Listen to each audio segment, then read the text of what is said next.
Hello and welcome to a demo video for the SoulLink AI system.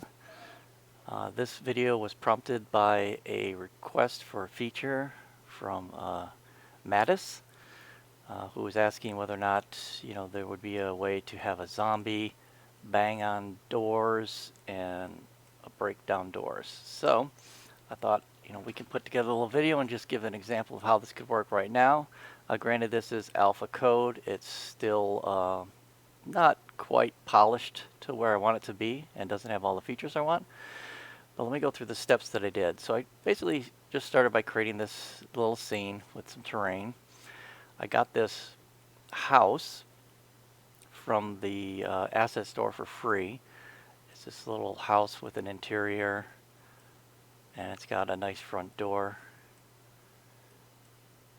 And I took the zombie that I created in the previous demos and I've expanded upon him.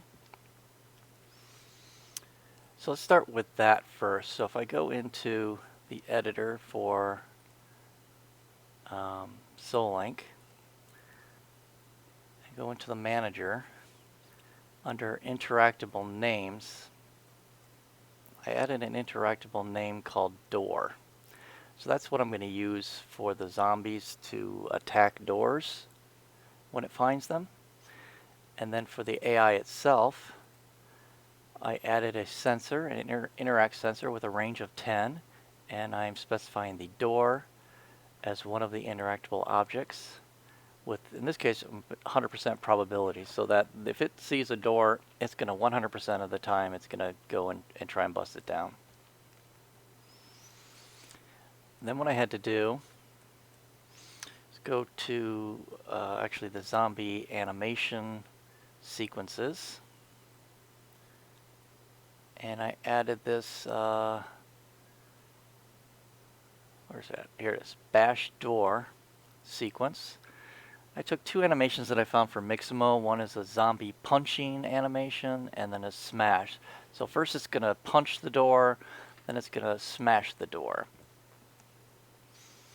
Next thing I had to do was I had to use the interact prefab, which comes with the AI alpha. Let me just go in there and see quickly what you get. This is just an example, kind of a template for creating interactable objects. So it has colliders and interact scripts, destination, and a multi-state object.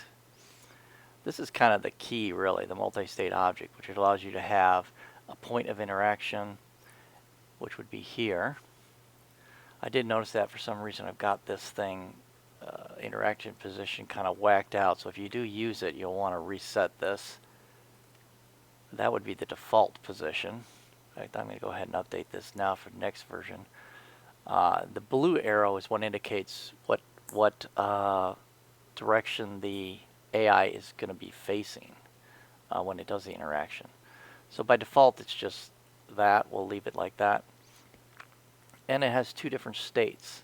Right now, these are empty. So the idea is that an AI will come up to an interact position with the default starting state being state 1, and whatever's underneath this state is what's going to be enabled at the time that that state is active, and then this state will be inactive. So our prefab, let me go in there, see how we set that up. So first of all, I changed the interact.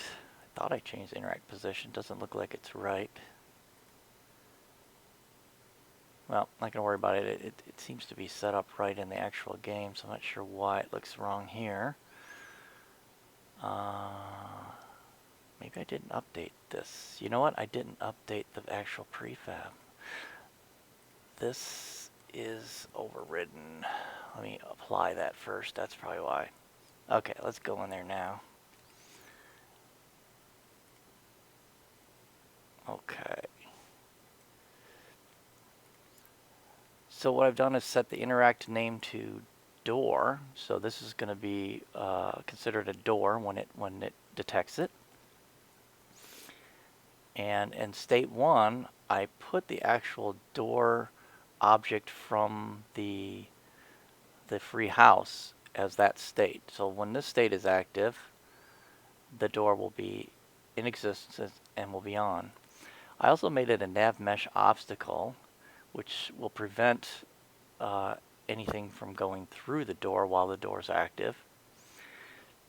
And then in the state 2, which will be after the zombie attacks the door state, I put this dust explosion. I got this dust explosion from the Unity free particle effects pack. So when it goes from this state to this state, it's going to, first of all, this state will go away, so the door will disappear, and then this explosion will play. All right, go out of there. That's really all there is to it. So now we have this interactable. When the sensor on the zombie detects, oh, there's a door, 100% of the time it's going to go. It will attack the door, and when it's done attacking the door, this dust explosion will happen. Actually, there's one other thing. I have the interact time. This is like how long into the interact sequence before it changes to the end state, which is state 2. So I've timed it out to be about 5.25 seconds. I think at some point it might have a feature where it's just like, well, the interact time is at the end of the animation sequence or something. There's a lot of things that are going to be improved on this over time. And the animation sequence itself is still the old system, so it's a little flaky. Doesn't quite work as smoothly as I want. But let's give it a look-see and see what we get here.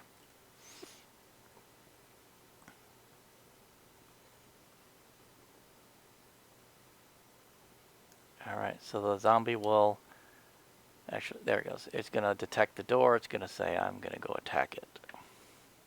And you can see over here that we've got the state 1 with the door enabled, and then this state will become enabled after it's done attacking.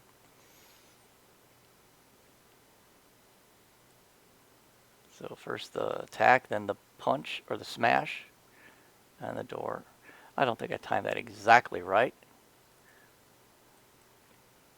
But also you'll notice now, because the door is no longer there, the nav mesh obstacle is gone, so it would be able to go inside. So what you could do next is, of course, if there's some sort of player in there or something else that it wants in here, the zombie could proceed in there. Maybe there's some food that it's using a sensor to detect, and maybe it'll say, oh, okay, I want to get inside there and get the food. For now, though, he didn't have anything else to do, so he just went back to wandering. Actually, there is one other thing I wanted to explain that I did not set up for this, but is possible to set up. We have a class called Reactor. The Reactor is basically a way to allow the AI, when it actually collides with an object in the scene, that it can have some sort of reaction, like a sound effects and particle effects. In this case, we could have added reactors to the hands of the zombie, putting some colliders on there, and set the reactor tag, collide with tag, to some tag on the door that we set specifically for door or whatever we want. And then when that zombie started hitting the door, when that collider hit the door, we could have had maybe some sort of little dust effect and a sound effect like banging on the door. So that's also possible right now. I did not add that. That's something that you can play around with yourself if you want. And thanks again for watching.